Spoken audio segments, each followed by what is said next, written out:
Welcome to the Vanderbilt's Video Atlas of Retinal Diseases. If you've watched the vein occlusion introduction, you'll remember that there are four major anatomical presentations of retinal vein occlusions. In this chapter, we will concentrate on macular vein occlusions.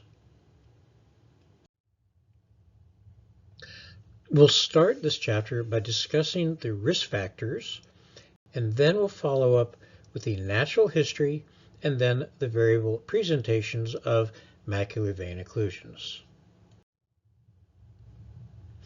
As with all retinal vein occlusions, the major risk factor for macular vein occlusions will be hypertension. So again, if you see someone with vein occlusion in the office, be sure you take out your blood pressure cuff and check their blood pressure, even if the patient states that they are on medications. Also, you want to check on diabetes, the status of their cholesterol, as well as glaucoma, smoking, check other cardiovascular disease processes, and also their body mass index. As you listen to other chapters in this area of vein occlusions, you will find that many of the natural history papers were done by Sohan Singh Heyre many years ago. Our treatments have evolved such that it is very difficult nowadays to have a natural history untreated study, so we do have to rely on some of the older studies for this. Here is a study on the natural history of macular vein occlusions reported by Heyre in JAMA Ophthalmology in 2014. The patient data, however, was collected between 1973 and 1999. You can see that 2/3 of the patients with macular branch vein occlusions had initial vision of better than 20/60 with a mean of 20/30. And the vision remained stable or improved without any treatment about 86% of the time. However, if the vision was 20/70 or less, only about half were stable or improved over the follow-up period. Here's a graph of the 72 patients that Heyre followed who had macular vein occlusions. Here it's much easier to see just visually on the graph that the patients who came in with the mean average of 20/30 ended with vision of 20/25. Those who had the mean average of about 2200 improved only slightly to about 2100 during the follow-up period. So let's move on to the common presentations. As with the major vein occlusions, the major branch vein occlusion as well as the macular vein occlusion, the shape is generally a wedge shape with the apex pointing to the AV crossing that is blocked. As with the major vein occlusions, the branch macular vein occlusions also have the artery almost always anterior to the vein. Here's our first patient for this section. This patient obviously has a macular branch vein occlusion. All of the hemorrhages are inside the major arcades. And you can see that the fovea is fairly clear. Actually, there's a little bit of cystoid edema, and you can see the tiny dot hemorrhages in the cystic spaces. However, his vision was an excellent 20/25. Here's a photograph of a typical macular branch vein occlusion. You can see the hemorrhages quite easily, as well as some cotton wool spots. If you draw a wedge, you'll see that the arrows point to the site of occlusion. Now, let's look at the same patient 4 years later. The white arrow shows the occluded vein.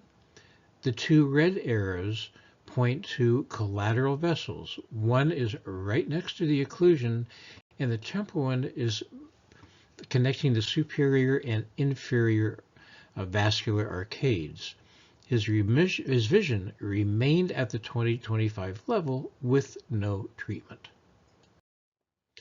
Our second patient is a 60-year-old woman who is noted to have hemorrhaging in the macula on a routine evaluation. Her vision was 20/20. Because she was asymptomatic, she also was observed. She returned 4 months later, and you can see that she has increasing hemorrhages. So pause and think at this time. What are your thoughts? She's getting worse. Would you treat or would you monitor? Because her vision was 20/20 on the last photograph, we again decided to observe. There's no reason to treat. There's no macular edema. The vision is 20/20, and you can definitely observe, even though it was getting worse. So here she is 4 months later, still at 20/20, no treatments, and you can see that the hemorrhages are now resolving. The first two examples had retinal hemorrhaging as the major clinical presentation. Here is an example of an ischemic macular vein occlusion. The cottonwool spots are the predominant clinical feature in this patient, and the angiogram shows loss of the capillary bed, but it's mainly, again, in the macula and did not extend out into the periphery. This patient, again, we elected to do no treatment, and 8 months later, the vision again was 20/20. While we all worry about possible neovascular complications in ischemic vein occlusions, in this case, the area of ischemia is small, and the risk of neovascular complications is also small.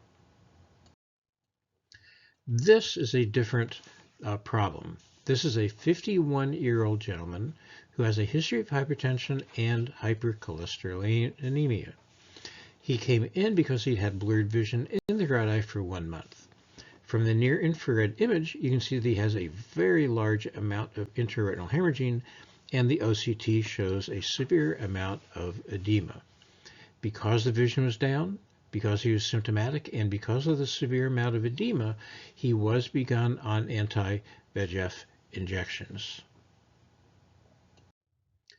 3 months later, his vision had improved to 20/25.